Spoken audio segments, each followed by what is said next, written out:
Well, it's an exciting morning here on the nursery because the first flower buds of the Rose Miracle on the Hudson have just started to open, and we've been looking forward to this day now for several weeks. Now, there's several things about it that's really very appealing. First of all, the young growth comes out this kind of rich burgundy colour, giving an overall appearance to the plant that's really very attractive.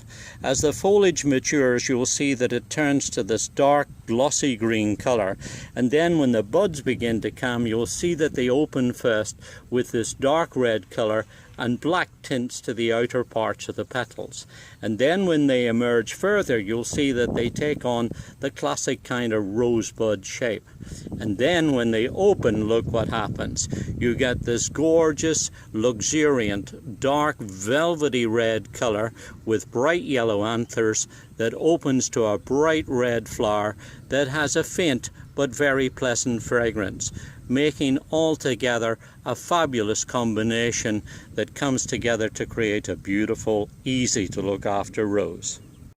Now, when you look at all of these flower buds that are just now poised to start to open, you can get some idea of its free flowering ability and how it will put on a terrific show in a garden setting.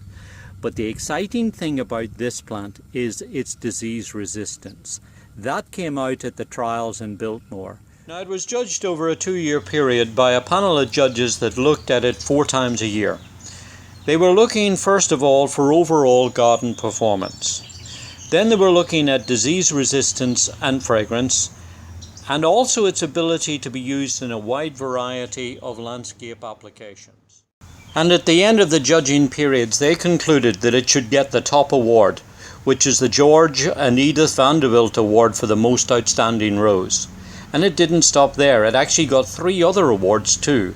The Chauncey Beadle Award for the best shrub rose, the William Cecil Award for best growth habit, and the Lord Burleigh Award for the most disease resistant. Now, another interesting thing that Paul Zimmerman, the trials coordinator at the Biltmore Trials, was telling me, and that is that they invite submissions from both amateur and professional breeders. And they'll often take plants that are grown in quite small 1-gallon pots and also on their own roots. And it's interesting how this rose is an example of the best of that and how it won through against the not inconsiderable resources of some of the large professional rose companies.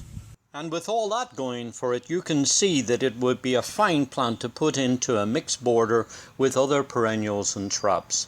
Of course, it would make a fine plant just on its own in a small bed or a border. And it would be great in a rose bed or border with other roses.